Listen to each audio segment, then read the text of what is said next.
सभी भाई बहनों को जय मसीह। प्रभु का हम धन्यवाद देते हैं। फिर से प्रभु ने आज की संध्या में आत्मिक रूप में हम जमा हो। हम भले अपने अपने घरों में हैं, परंतु हम प्रभु में एक चित्त एक मन होकर के संगति में हम जुटे हुए हैं। ये प्रभु की विशेष कृपा अनुग्रह है। आइए प्रियो, आज के संध्या में प्रभु के दास भाई जी के जॉनसन अंकल के द्वारा प्रभु का वचनों का संगति हम लें। प्रभु हमें सहायता करें, हर एक बातों में प्रभु अगुवाई दे। प्रार्थना करेंगे। स्वर्गीय जीवते और सच्चे परमेश्वर, राजाओं का राजा, प्रभु का प्रभु जी, हम धन्यवाद आराधना स्तुति करते हैं।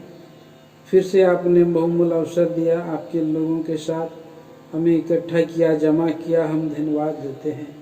सारी सेवा में आप अनुग्रह उंडेले निकम में दास को प्रेम प्रभु जी वचन विशेष करके गीत गाने में सहायता करें। आपके दास पर विशेष अनुग्रह हो।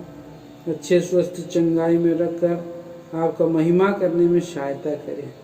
सारी सेवा में अंधकार की देखी अनदेखी समस्त शक्तियों को मसीह के नाम में हम खंडन करके बांध देते हैं। सारी सेवा में अनुग्रह दया सहायता चाहते हो। प्रार्थना मसीह यीशु के नाम में सुने, स्वर्ग राज में ग्रहण करें पिताजी, आमीन।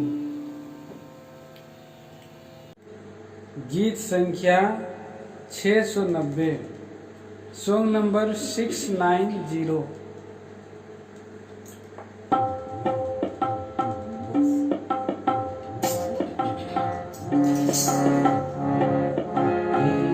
ईश्वर से भेंट करने, ईश्वर से भेंट करने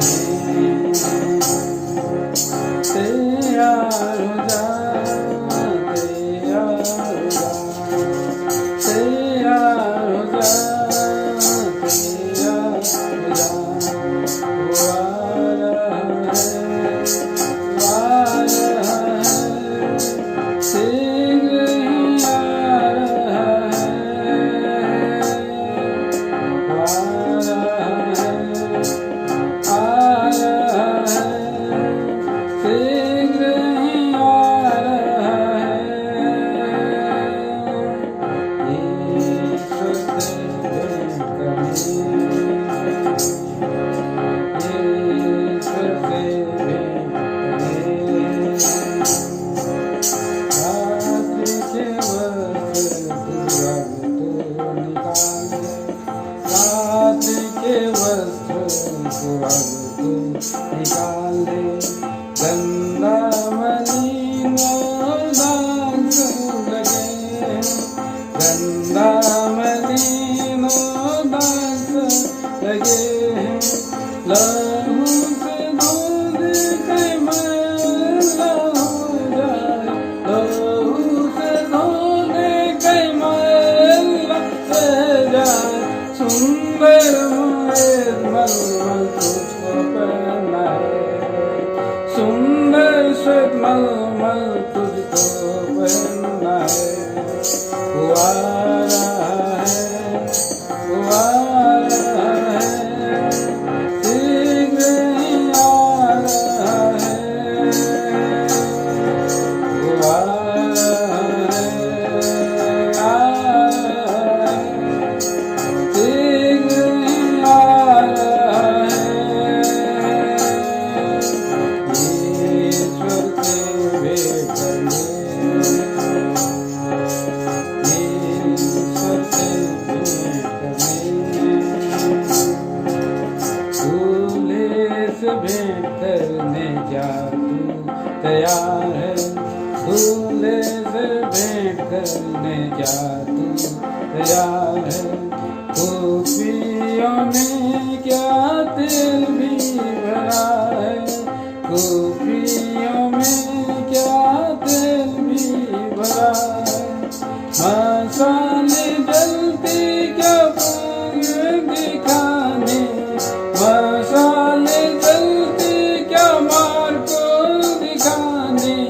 चूने हूँ के साथ अंदर जाना है,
ही हो जाए, प्रभु के आने में देर यदि हो जाए, निश्चिंत रहना न पाप में तू बसना, निश्चिंत रहना न पाप में तू फंसना, जागते रहना सदा प्रार्थना करना है, जागते रहना सदा प्रार्थना करना है, अंतर विश्वास तुझे रहना है, अंतर विश्वास तुझे रहना है, ईश्वर से भेंट करने, ईश्वर से भेंट करने तैयार हो जा, तैयार हो जा, तैयार हो जा, तैयार हो जा, वो आ रहा है, वो आ रहा है, शीघ्र ही आ रहा है,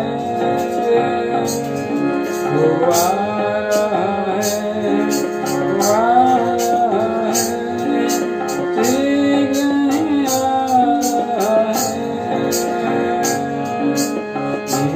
ईश्वर से भेंट करने, ईश्वर से भेंट करने, करेगा न्याय प्रभु प्रभु सच्चाई से, करेगा न्याय प्रभु प्रभु सच्चाई से, परखेगा तुझको वो अपनी आँखों से, परखेगा तुझको वो अपनी आँखों से, पवित्र भेदभाव तुझे प्रमाण करना, पवित्र भेदभाव तू है प्रमाण करना, आशीष आदर मुकुट तब लेना है, आशीष आदर मुकुट तब लेना है, वो आ रहा है, वो आ रहा है, शीघ्र ही आ रहा है, वो आ रहा है, वो आ रहा है, शीघ्र ही आ रहा है, ईश्वर से भेंट करने, ईश्वर से भेंट करने, तैयार हो जा, तैयार हो जा, तैयार हो जा, तैयार हो जा, वो आ रहा है, आ रहा है, शीघ्र ही आ रहा है, वो आ रहा है, वो आ रहा है, शीघ्र ही आ रहा है, ईश्वर से भेंट करने, ईश्वर से भेंट करने,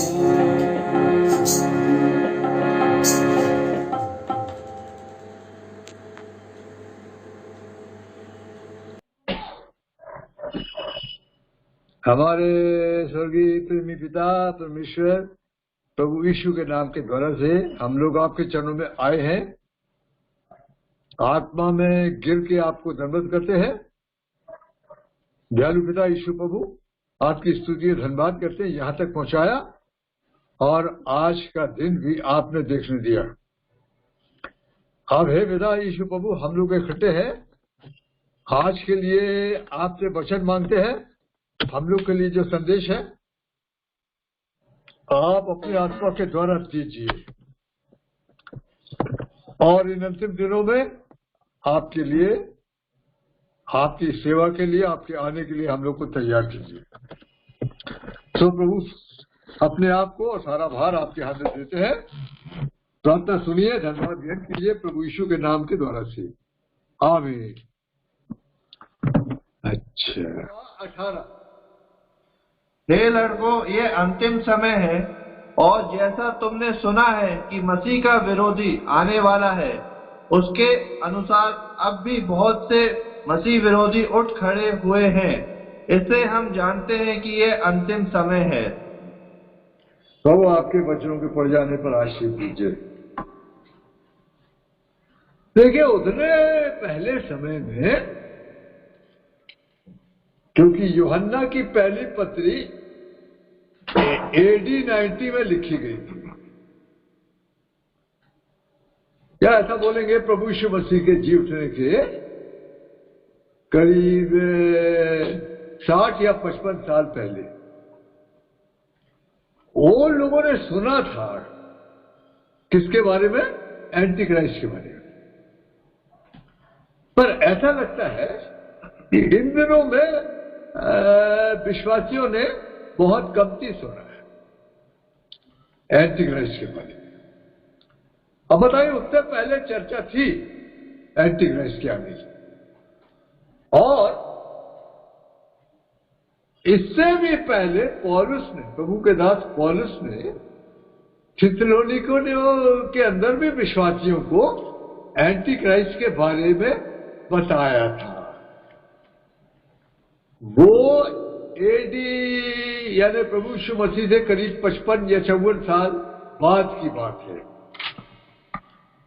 पर उन लोगों को भी बताया था। अच्छा, दूसरी बात ये अंतिम समय है जो पहला यूहन्ना 2:18 में 2 बार आया। लड़कों, ये अंतिम समय है, और फिर इससे हम जानते हैं अंतिम समय क्या मतलब, काय का अंतिम समय? अंतिम समय अब आदमी का राज और शैतान का राज खत्म होने को आया, अंतिम उनका, और यहां से अब परमेश्वर का राज, प्रभु यीशु का राज शुरू होगा, और बहुत सी चीजें खत्म हो जाएंगी, है ना? जितना ये पुराना आदमियों का खड़ा किया हुआ काम है, इसमें बाजार है, इसमें कारखाने हैं, इसमें कॉलेज है, बहुत कुछ चीजें, सब खत्म हो जाएगा, क्योंकि पहला पत्रस 4:7 में लिखा है, सब बातों का अंत। पहला पत्रस 4:7 पढ़ेंगे। सब बातों का अंत तुरंत होने वाला है, इसलिए संयमी होकर प्रार्थना के लिए सचेत रहो। हाँ, तो जब ये बोलता है अंतिम समय, सब ये जो आज हम लोग देख रहे हैं संसार में, ये सब खत्म होगा और परमेश्वर का राज आएगा। अच्छा, अंतिम समय के तो बहुत से चिन्ह बताए, उसमें एंटी क्राइस्ट का नाम भी आया, है ना? और जहां तक मैं सोचता हूं, हम लोग के बीच में कलीसियाओं में एंटी क्राइस्ट के बारे में बहुत थोड़ी चर्चा हुई है जहां जहां, पर प्रभु के दासों ने तो इसके बारे में बोला, जैसा मैंने बताया 2 थिस्सलुनी के 2 अध्याय में वो आएगा। अब बताइए, 1 महीना रहा था वहां, पौलुस जो है वो थिस्सलुनीकी में 1 महीने था, पर 1 महीने में एंटी क्राइस्ट के बारे में भी बता के गया, तो अच्छा है ना जानना। और फिर ये कि एंटी क्राइस्ट का आना अंत के समय से संबंध रखता है, यानी हम लोग जिन दिनों में जी रहे हैं, तो इसको भी देखेंगे। और वैसे अंतिम समय के बारे में तो बहुत से निशान दिए गए ना। उदाहरण के लिए 2 तिमोथी 3 अध्याय 1 आयत पर ये स्मरण रख कि अंतिम दिनों में कठिन समय आएगा। अब वो नहीं हम पढ़ेंगे, तो मॉरल कंडीशन दिया, विश्वासी कैसे हो जाएंगे। अच्छा, तो मैंने बताया अंतिम समय के बारे में तो बाइबल में और बहुत से निशान दिए। अब ये पहला तिमोथियस 4 अध्याय 1 आयत।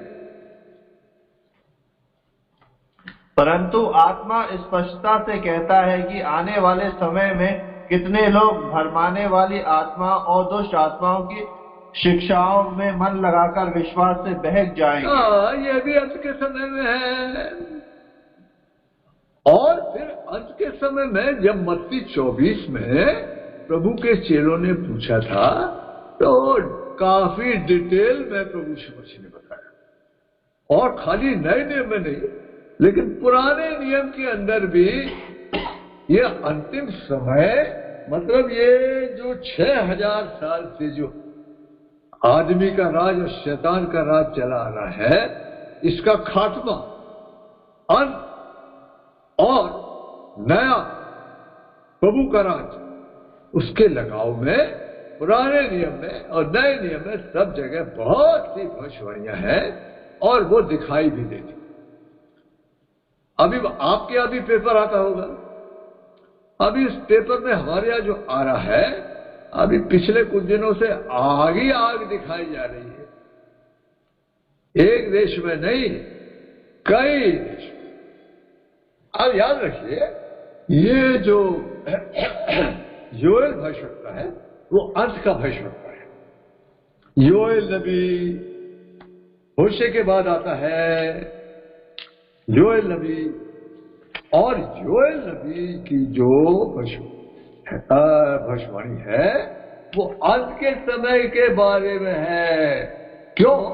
उसमें आप देखिए कितनी बार आया, यहोवा का दिन आता है। योएल का पहला अध्याय और 15वीं आयत। उस दिन के कारण हाय, क्योंकि यहोवा का दिन निकट है, वह सर्वशक्तिमान के ओर से सत्यानाश का दिन होकर आएगा। क्या भोजन वस्तु हमारे देखते नष्ट नहीं हुई?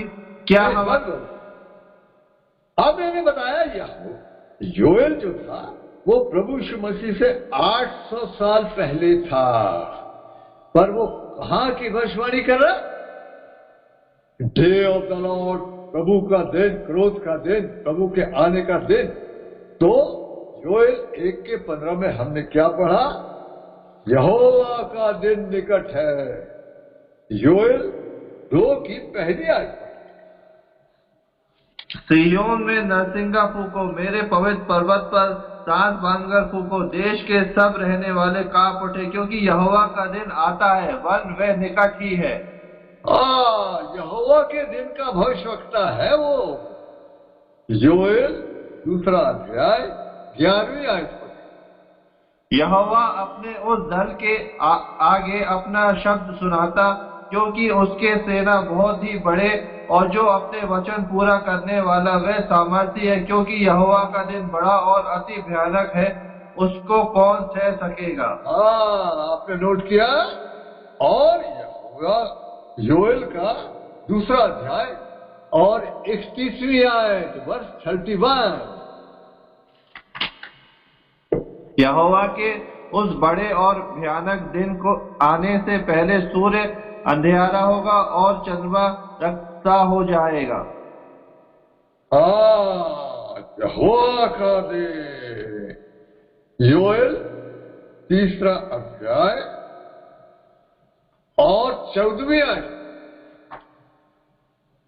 निबटारे की तराई में भीड़ की भीड़ है, क्योंकि निबटारे की तराई में यहोवा का दिन निकट है। तो आपको सब समझ में आ गया होगा कि योएल भविष्यवक्ता जो प्रभु यीशु मसीह से 800 साल पहले था, वो तो आखिरी दिन के बारे में बोलता था आत्मा के द्वारा से।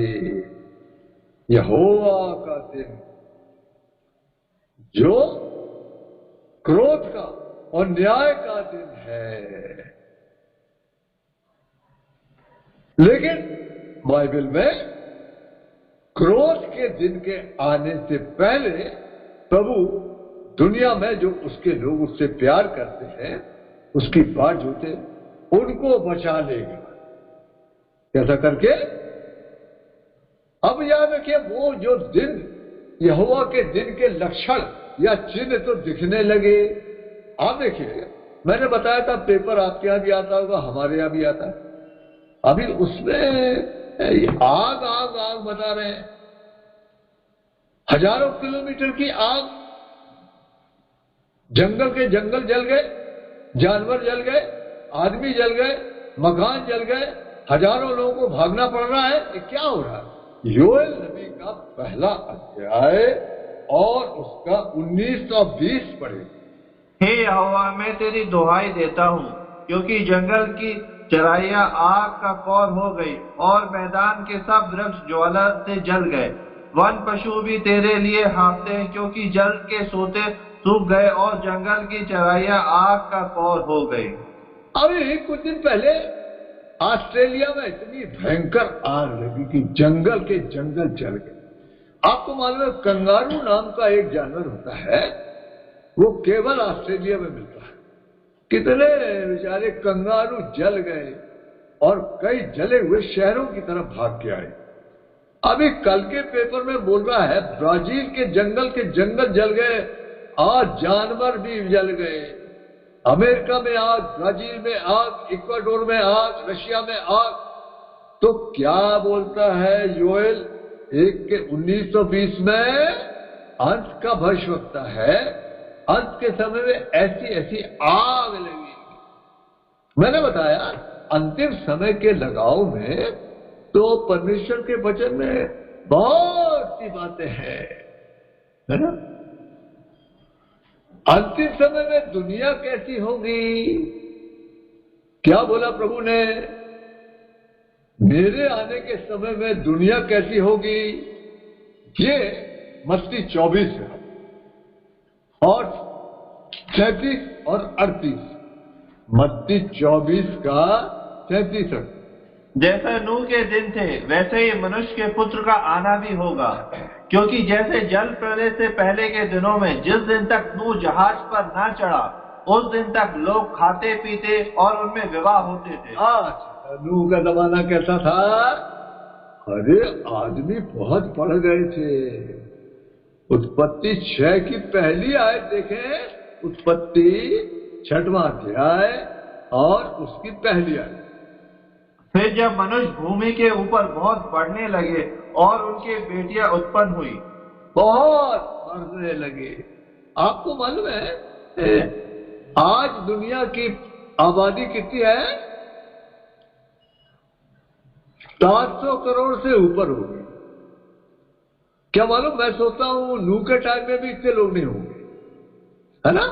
और उत्पत्ति 6 को पढ़ने से आपको मालूम पड़ेगा, और सारी पृथ्वी पाप, अधर्म, लड़ाई झगड़ा, बदमाशी से भरी हुई थी। उत्पत्ति 6 का की 11वीं आयत। उस समय पृथ्वी परमेश्वर की दृष्टि में बिगड़ गई थी और उपद्रव से भर गई थी। उपद्रव से भर गई। और वो इतना पेपरों में आता है, इतना मारा, इतने चाकू मारे, इतना ऐसा किया, ये बदमाशी किया। वो तो हम पढ़ना भी छोड़ देते हैं, क्योंकि वो सबसे हम क्या करेंगे पढ़ के। लेकिन हमारे प्रभु ने बताया अंत के समय में ऐसा ही होगा। मत्ती 24 की 12वीं आयत। अधर्म के बढ़ने से बहुतों का प्रेम ठंडा पड़ जाएगा। अधर्म तो बढ़ा, उसमें बहुतों का प्रेम माने कौन? अरे विश्वासियों का प्रेम। किसके लिए? प्रभु के लिए, प्रभु के वचन के लिए, प्रभु के लोगों की संगति के लिए, प्रभु के आने के लगाओ, ये ठंडा पड़ जाएगा। तो ये अंत के बारे में ढेरों भविष्यवाणी है। अच्छा, दूसरी बात ये, पेपर एक बात और बता रहे हैं, जो खबरें आ रही, वो खबरें ये बता रही हैं कि देश देश लड़ाई के लिए तैयारी कर रहा है। हमारा हिंदुस्तान करोड़ों करोड़ों का लड़ाई का सामान खरीद रहा है। दूसरे देशों में भी वही हालत। अब देखिए, योएल, इसके बारे में भी योएल ने बोला। हमने बताया अंत का भविष्यवक्ता है योएल। अब देखिए योएल क्या बोल रहा है कि अंत के समय में देश देश के लोग क्या करेंगे, लड़ने के लिए तैयार होंगे। योएल का 3 अध्याय 9 और 10। जाति जाति में ये प्रचार करो, युद्ध की तैयारी करो, अपने शूरवीरों को उभारो, सब योद्धा निकट आकर लड़ने को चढ़े, अपने अपने हल की फाल को पीट कर तलवार और अपनी अपनी हंसियों को पीट कर बर्छी बनाओ, जो बलीन है वे भी कहें मैं वीर हूँ। और हम लोग जब पेपर पढ़ते हैं तो हम लोग को जरा ध्यान देना चाहिए कि क्या अंत के दिनों के जो भविष्यवाणियां बाइबल में है, क्या वो पेपर में खबरों में दिखाई देती है? दिखाई दे रही है। हाँ, किसी ने बोला बुद्धिमान के लिए इशारा काफी है, पर अब तो और तेजी के साथ ये चीजें दिखने लगी हैं। आपने देखा ये अंतिम दिन जब यूहन्ना ने बोला हे बालको ये अंतिम समय है, तब उसने बोला क्यों? क्योंकि एंटी क्राइस्ट का आने का टाइम। अब याद रखिए ये जहां तक तो वचन परमेश्वर के वचन में ऐसा आया है, ये एंटी क्राइस्ट कौन है? ऐसा थोड़ा थोड़ा तो परमेश्वर के दास भाई बख्शी ने भी लिखा इसके बारे में, और दूसरे सेवक भी इसके बारे में बताते रहे। ये एंटी क्राइस्ट कौन है? ये एंटी क्राइस्ट एक ऐसा आदमी खड़ा होगा जिसको कि इस्राएली लोग, यहूदी लोग बोलेंगे मसीहा आ गया, हमारा मसीहा आ गया। ये आपको यूहन्ना रचित सुसमाचार 5वां अध्याय और 43वीं आयत, यूहन्ना 5 का 43 मैं अपने पिता के नाम से आया हूँ और तुम मुझे ग्रहण नहीं करते, यदि अन्य कोई अपने ही नाम से आए तो उसे ग्रहण कर लोगे। अब आपने देखा कि प्रभु यीशु मसीह ने क्या बोला इस्राएलियों से, यहूदियों से? अरे मैं आया, मेरे को नहीं, पर कोई आएगा उसको तुम ग्रहण करोगे।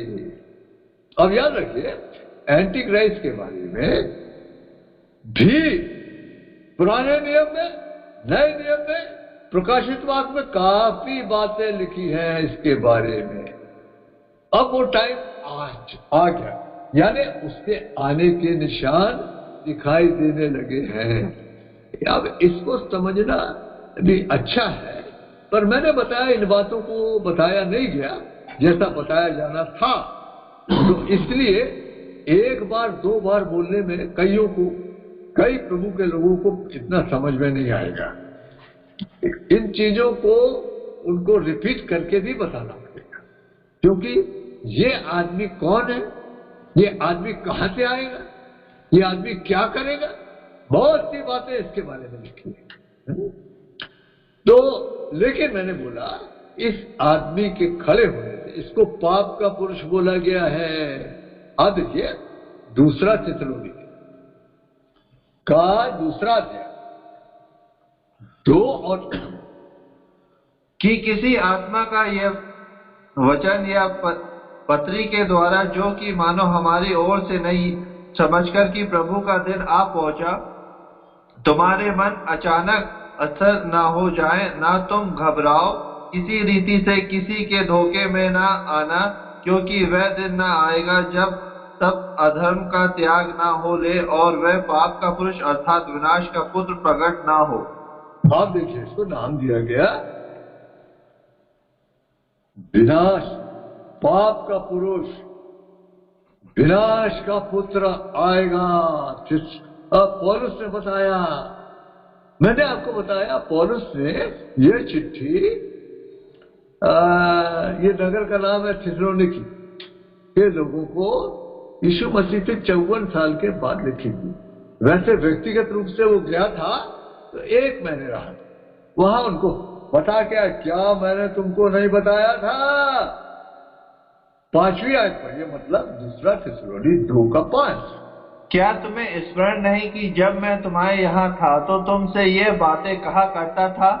हाँ, तो मतलब ये कि एंटी क्राइस्ट के बारे में जानना भी तो प्रभु के लोगों के लिए जरूरी है।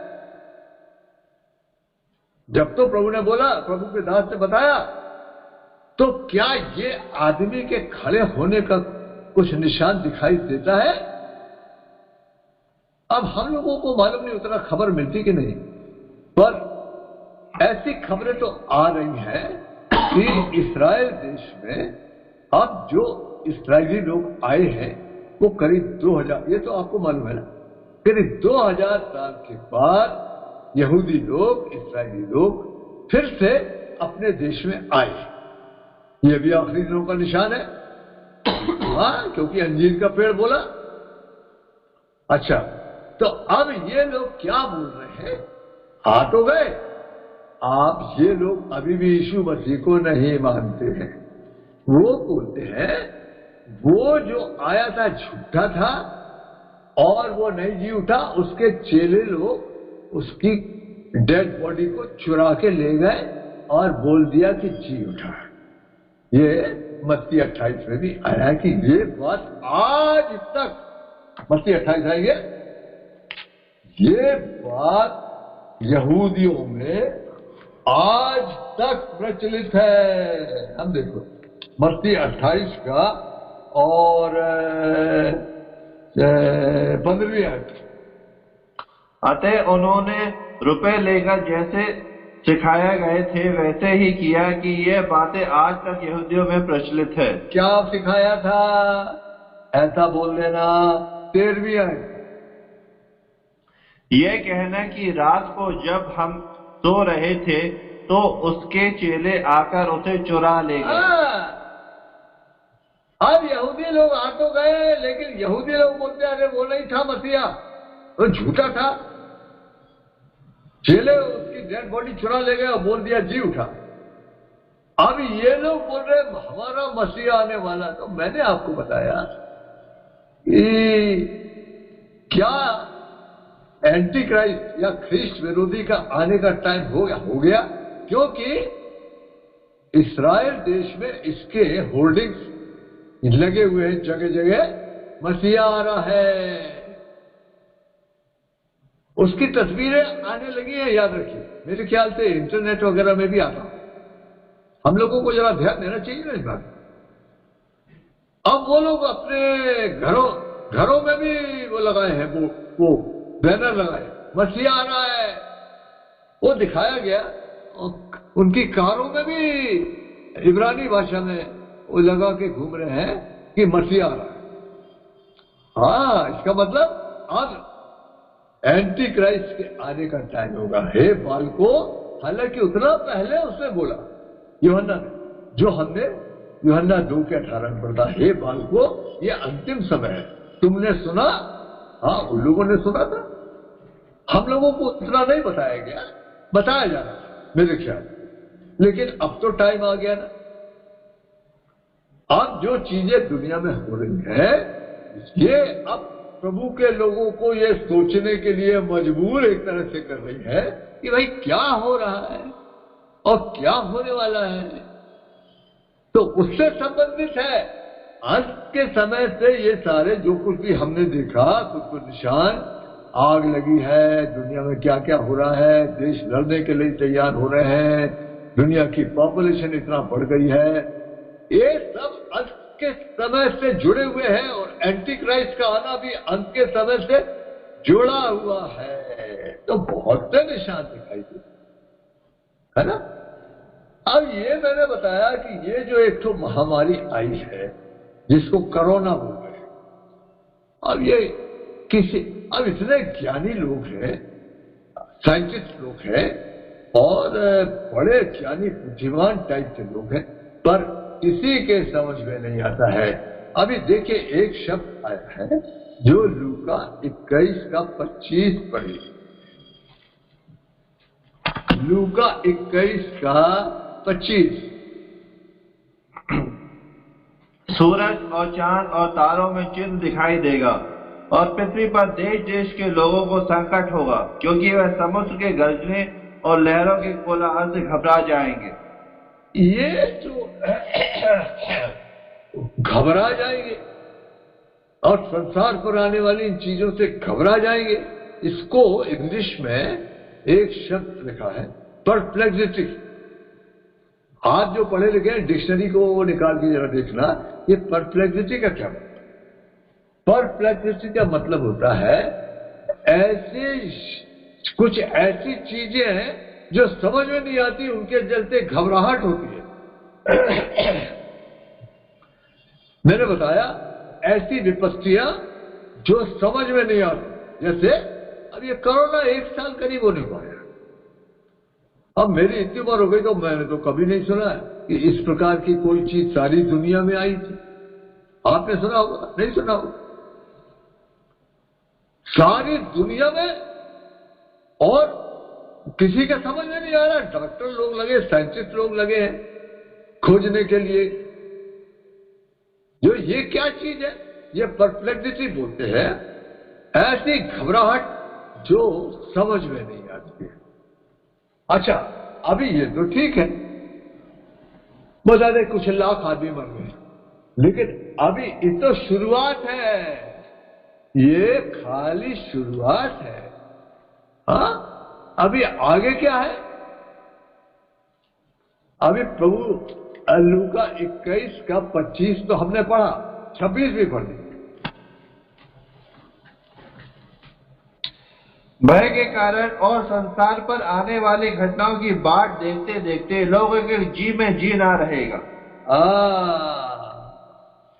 मतलब हार्ट फेल हो जाएंगे डर के मारे। तो मैंने बताया ये तो केवल शुरुआत है। जैसे जो वो माँ होती है और जब उसके डिलीवरी का टाइम आता है तो कुछ पेन शुरू होता है।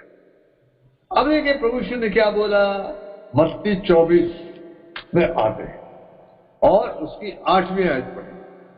मत्ती 24 का 8, ये सब बातें पीड़ाओं का आरंभ होंगी। हाँ, ये सब बातें पीड़ाओं का है ना। हाँ, बिगिनिंग ऑफ सॉरोज इंग्लिश में बोलता है। वो सॉरोज, वो पेन जो माता के गर्भ के टाइम में, उसके आने के गर्भ के पहले कुछ पेन शुरू होते हैं। दुनिया में क्या हो गया? पेन शुरू। अब खाली बीमारी का सवाल नहीं है, इसमें करोड़ों लोगों की नौकरी खत्म हो गई। अब पैसा नहीं है, अब खाने की समस्या हो गई, अब चीजें महंगी हो गई, और आगे क्या क्या रखा है। तो हमने देखा ये जो हे बालको, ये अंतिम समय है। एक तो चीज उसने बताया प्रभु के दास सेवना ने, एंटी क्राइस्ट। मैंने आपको बताया उसका भी तो निशान दिख रहा है। इस्राएली लोग लगे हैं कि हमारा मसीह आ रहा, इस्राएली लोग लगे हैं कि हम लोग को अपना मंदिर बनाना। अरे वो प्रभु यीशु मसीह के जमाने का मंदिर, जब चेले बताने लगे प्रभु जी मंदिर देखिए, पत्थर देखिए, बनावट देखिए, तो यीशु प्रभु ने क्या बोला था? क्या बोला था? मत्ती 24 का 2, मत्ती 24 उसकी दूसरी आयत। उसने उनसे कहा, तुम ये सब देख रहे हो ना? मैं तुमसे सच कहता हूँ, यहाँ पत्थर पर पत्थर भी ना छूटेगा जो ढाया ना जाएगा। क्या बात बोल दिया प्रभु! अरे 46 साल लगे द ग्रैंड बिल्डिंग। इसका बोलने के बाद प्रभु यीशु जाके जैतून पहाड़ पर बैठ गए। वो मंदिर के सामने है। याद रखिए, यरूशलेम जो है वो 4 पहाड़ियों पर बसा है, उसमें से एक जैतून का पहाड़ भी एक है। ये बोल के जब प्रभु यीशु जैतून पहाड़ पर बैठे तो 4 चेले चुपचाप से गए। अरे चलो प्रभु से पूछे ये क्या बोल दिया प्रभु ने, जो आपको मरकुस में मिली। कौन कौन गया था? मरकुस का 13वां अध्याय निकालिए, मरकुस का 13वां अध्याय निकालिए और तीसरी आयत।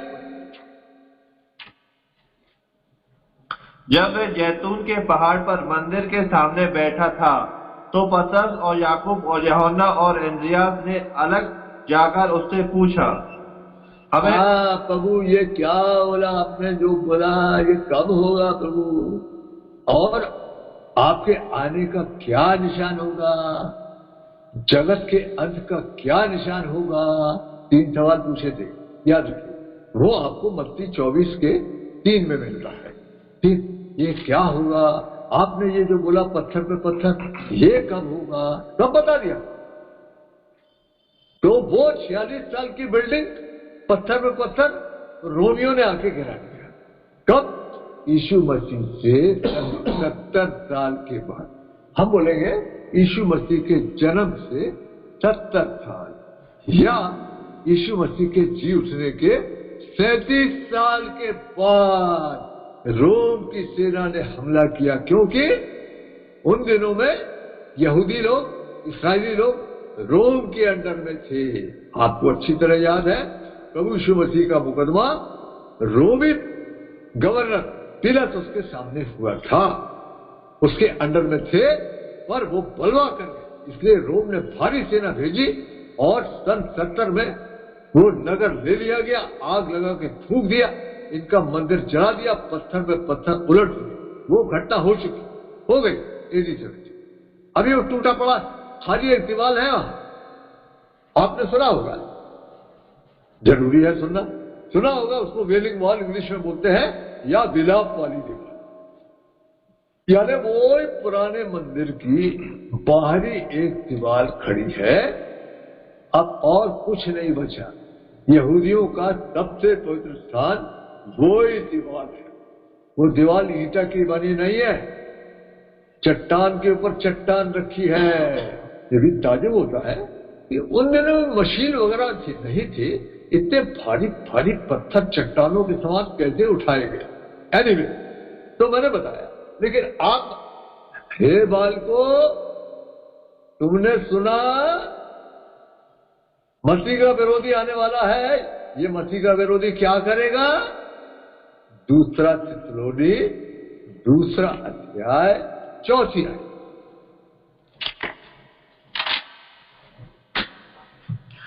जो विरोध करता और हर एक से जो ईश्वर के पूज कहलाता, अपने आप को बड़ा ठहराता, यहाँ तक कि वह परमेश्वर के मंदिर में बैठकर अपने आप को ईश्वर ठहराता है। अच्छा, तो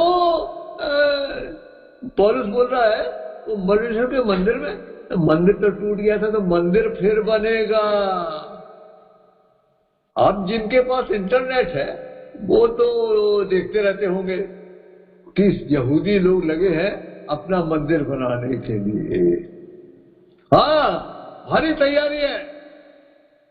अब वो मंदिर जब बनेगा उसमें कौन आके बैठेगा? उसमें मसीह का विरोधी आके बैठेगा। ये चीज आती।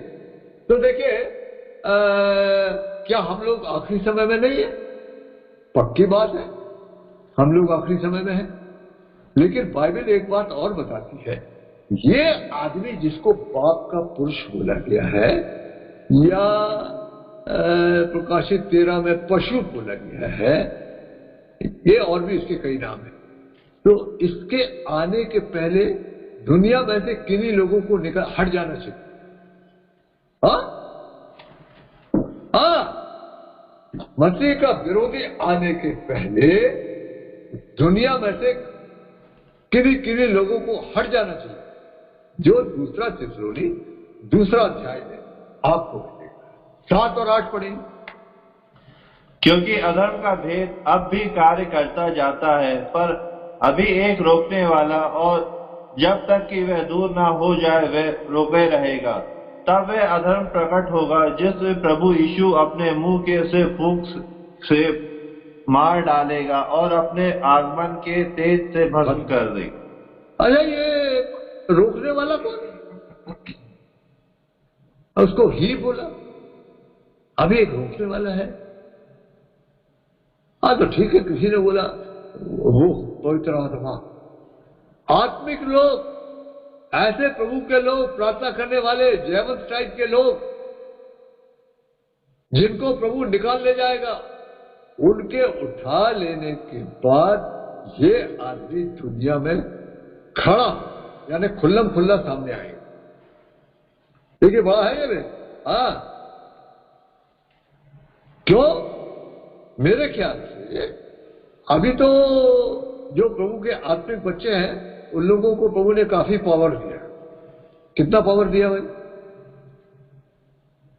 लूका 10:19 पढ़िए। लूका 10:19। देखो, मैंने तुम्हें सांपों और बिच्छुओं को रौंदने का और शत्रु की सारी सामर्थ पर अधिकार दिया है कि किसी वस्तु से तुझे कुछ हानि ना होगी। हाँ, तो इसका मतलब प्रभु ने अपने लोगों को जो उसके प्रेमी है, उसके चरणों में बैठते हैं, आज्ञा मानते हैं, दुख उठाने को भी तैयार है, ऐसे लोगों को प्रभु ने पावर दिया है। तो अब मतलब एंटी क्राइस्ट को अगर खड़ा होना है तो ऐसे लोगों को हटना हो चाहिए ना, नहीं तो वो तो बांध देंगे प्रार्थना। इसलिए जो बड़ा क्लेश आ रहा है, हमने योएल में देखा बार बार, अरे यहोवा का दिन आ रहा बड़ा भयंकर है। तो वो उसके आने के पहले और एंटी क्राइस्ट के खड़े होने के पहले प्रभु दुनिया में से अपने प्रिय लोगों को निकाल ले जाएगा। कैसे करके? रैप्चर के द्वारा। जो पहला थिस्सलुनी पहला अध्याय 10वीं आयत में, पहला थिस्सलुनी का पहला अध्याय और 10वीं आयत। और उसके पुत्र के स्वर्ग पर से आने की बाट जोते रहो, जिसे उसने मरे हुए में से जिलाया, अर्थात यीशु की, जो हमें आने वाले प्रकोप से बचाता है। आने वाले क्रोध से बचाता कैसे करके? पहला थिस्सलुनी 4 अध्याय 16-17 ऐसे करके।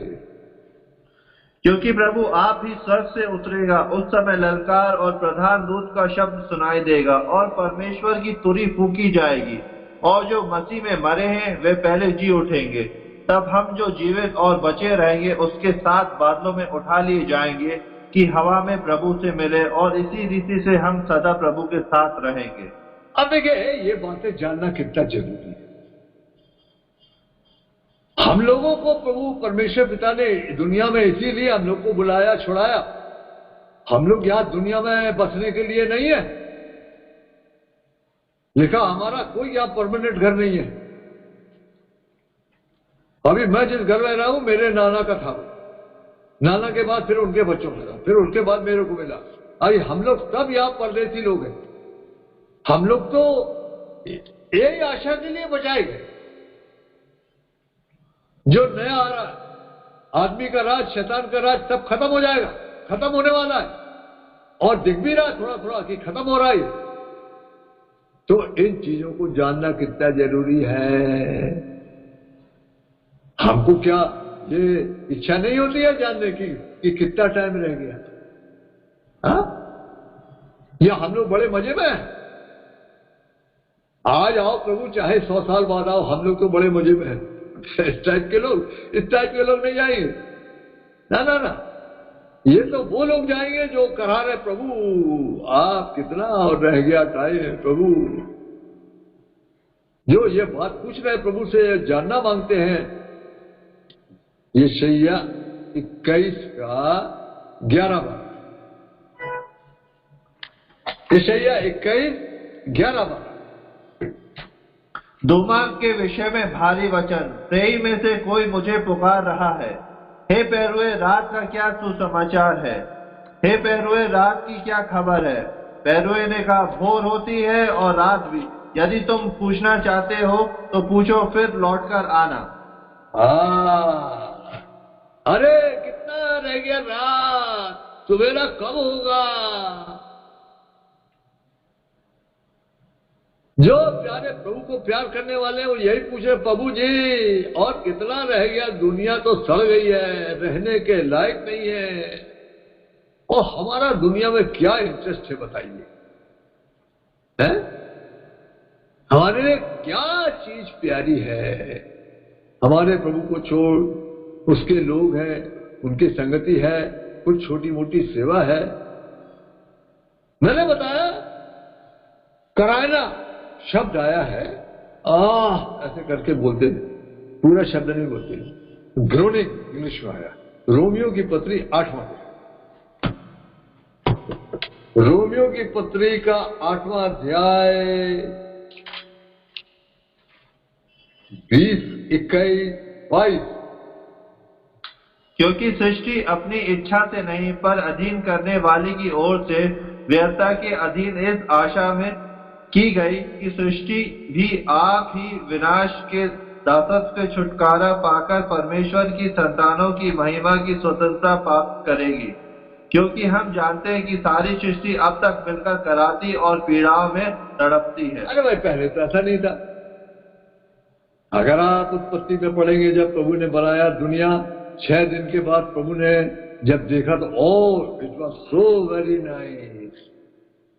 अरे तमाम हरियाली, कोई कांटा वाटा नहीं था, कांटे के पेड़ तो थे ही नहीं, फल के पेड़ भरे हुए थे, मनुष्यों के लिए खाने के लिए, जानवरों के खाने के लिए। कैसी दुनिया रही होगी, पानी इतना साफ होगा, हवा इतनी साफ होगी। अरे भाई, 950 साल कोई जिंदा रहे तो आप सोचिए, 950, 960 साल तक जिंदा रहे, कैसी दुनिया थी। आज कैसी दुनिया होगी? आग लगी है, बाढ़ आ रही है, जमीन में अब होते हैं तो होता नहीं है, बंजर हो गई है। क्या हो गया? करार नहीं है। जमीन को भी श्राप आ गया। आदमी को तो श्राप दिया ही था, आदम को, जमीन को भी श्राप दिया, ये जमीन अब तेरे लिए कांटे और ऊंट कटारे पैदा करेगी। अरे कांटों के पेड़ कौन लगा था बताइए? कोई होता है क्या कांटे? आपसे आप होते हैं, मीलों मीलों चले जाओ, वही मिलेंगे आप। क्यों? आपके चलते हुआ। लेकिन अब ये भी छूटना मांगती है, तो उसके अंदर से भी कराना निकल रहा है, और जो प्रभु के प्यारे लोग हैं उनके अंदर से भी कराना निकल रहा है। आप पढ़िए 23वीं आयत, रोमी 8 का 23। और केवल वही नहीं, पर हम भी जिनके पास आत्मा का पहला फल और आप ही अपने में कराते और ले पालक होने की अर्थात अपने देह की छुटकारे की बाट जोते हैं। हाँ, तो हम करा रहे क्या? हम किन लोगों में हैं? हम क्या बोल रहे हैं अंदर? प्रभु, मैं जाना मांगता हूं, प्रभु आप कब आ रहे हैं? हम लोग रात दिन आपकी बाट जो रहे हैं प्रभु, है ना? ऐसे लोग कितने खुश होंगे ना। आप देखिए लूका 8 का 40 पढ़िए, लूका 8 का 40। जब यीशु लौटा तो लोग उससे आनंद के साथ मिले, क्योंकि वे उसकी बाट जो रहे थे। ऐसे खुशी होगी। कहता वो लोग ऐसे बछड़ों के साथ हम कूदेंगे। अरे इसी के लिए बात जो रहे थे, महिमा का शरीर मिलेगा, उसमें कोई रोग नहीं होगा, उसमें डेथ भी नहीं होगी।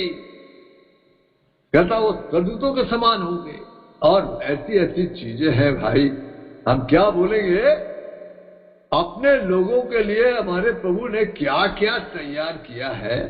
पहला कुरिन्थी का 2 अध्याय 9वीं आयत, पहला कुरिन्थी 2 का 9 पढ़े।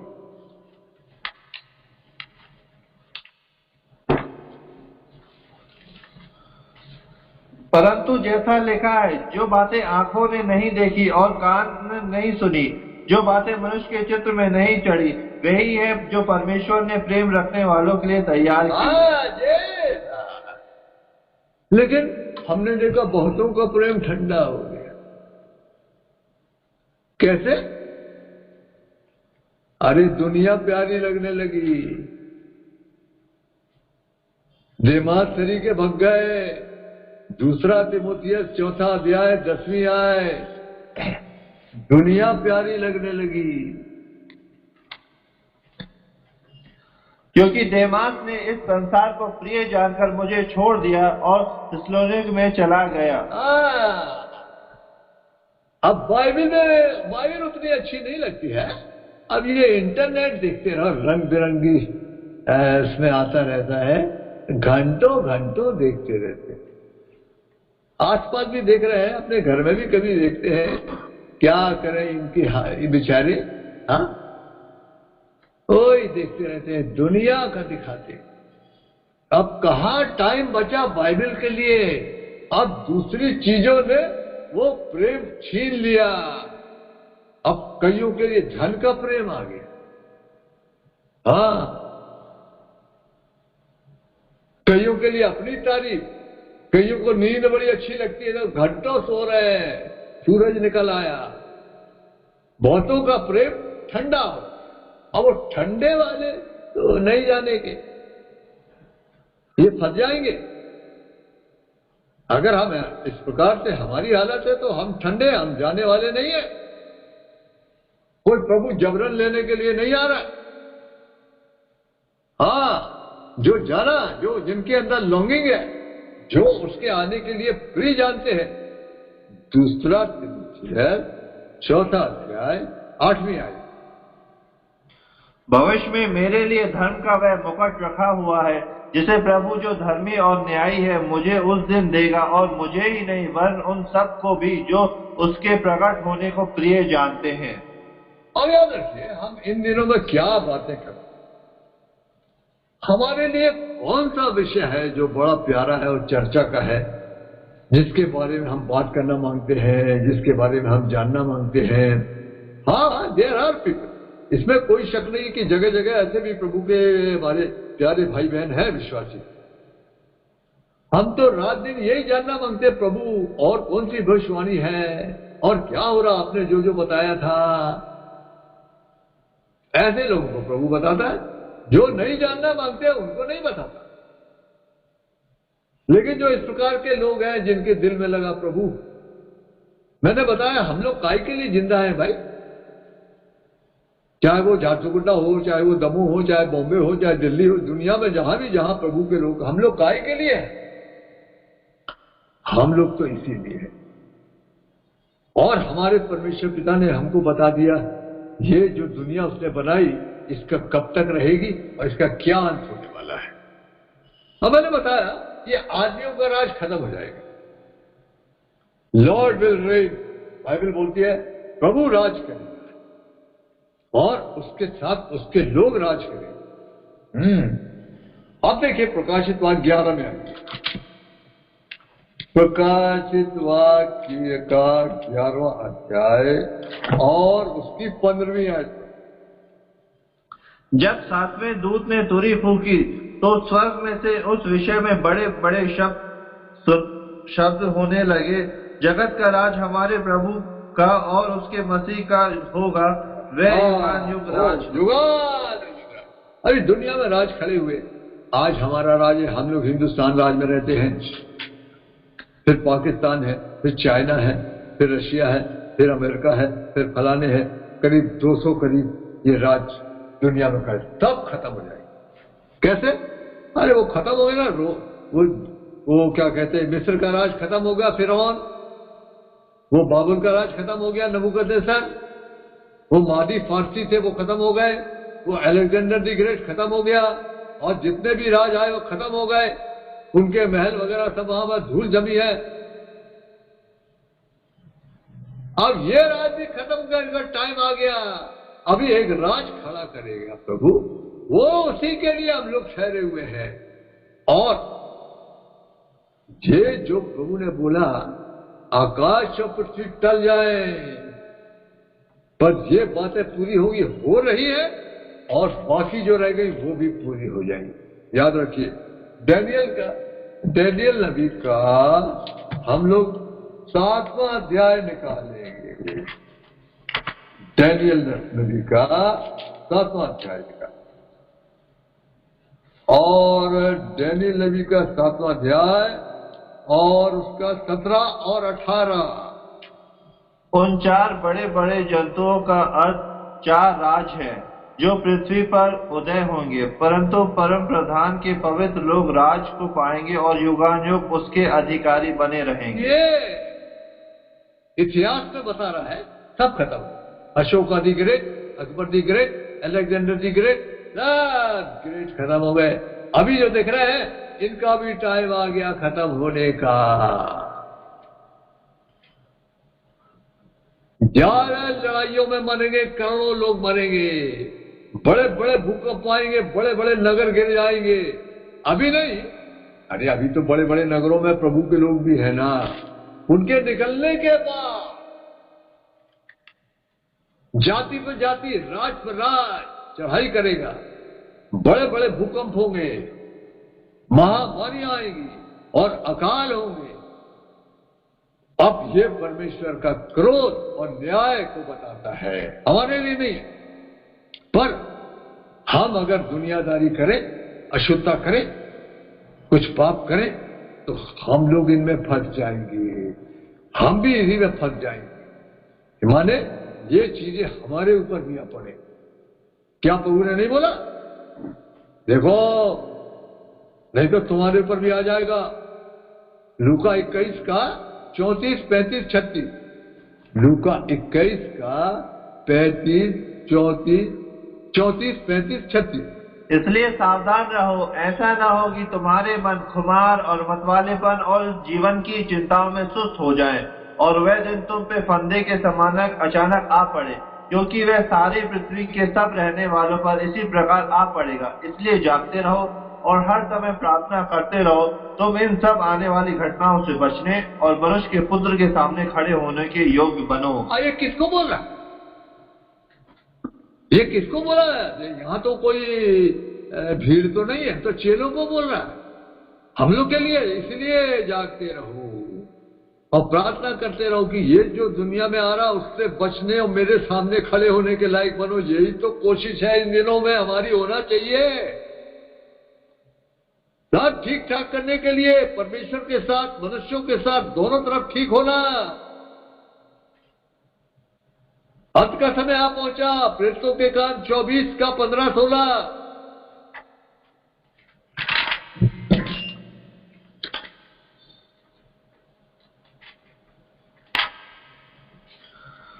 और परमेश्वर से आशा रखता हूँ, जो वे आप भी रखते हैं, कि धर्मी और अधर्मी दोनों का जी उठना होगा। इसी से मैं आप ही यत्न करता हूँ कि परमेश्वर की ओर और मनुष्यों की ओर मेरा विवेक सदा निर्दोष रहे। दोनों तरफ ठीक होना। ये बालको, आज का जो वचन शुरू किया था, हे बालको, ये अंतिम समय है। तुमने सुना? हाँ सुना क्या? अरे मसीह का विरोधी आने वाला है। इससे हम जानते हैं ये अंतिम समय है। अभी प्रभु चाहेगा तो हम लोग ये मसीह के विरोधी के बारे में बाद में और भी चर्चा करेंगे, लेकिन आज हम लोग यहीं तक रहे।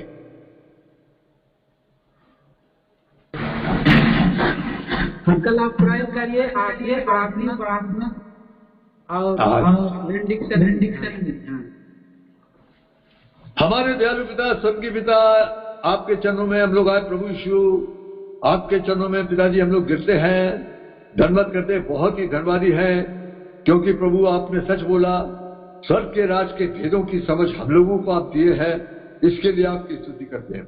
बड़े बड़े ज्ञानियों से आपने छुपा लिया, बहुत ही धन्यवाद करते प्रभु। आज आपने अपने आने के बारे में, इस संसार के अंतिम समय के बारे में जो बातें बोला, अब उस पर आशीष दीजिए। हम लोगों को समय को पहचान कर जागने में, तैयार होने में, सब ठीक कर लेने में आप हमारी सहायता कर दीजिए, ताकि प्रभु आपके आने पर हम लोग आपके सामने खड़े हो सकें। तो वचन पर आशीष दीजिए। जब आपकी ओर से होता है तो फिर हम लोगों को इकट्ठा कीजिए। हमारी प्रार्थना सुनिए और धन्यवाद भेंट दीजिए प्रभु यीशु के नाम के द्वारा से, आमीन। अब हमारे पिता परमेश्वर का प्रेम, प्रभु यीशु मसीह का अनुग्रह और पवित्र आत्मा की मीठी और गहरी सहभागिता हमारे साथ और सब लोगों के साथ आज से लेकर युगान युग होती रहे, आमीन। जय मसीह सबको। जय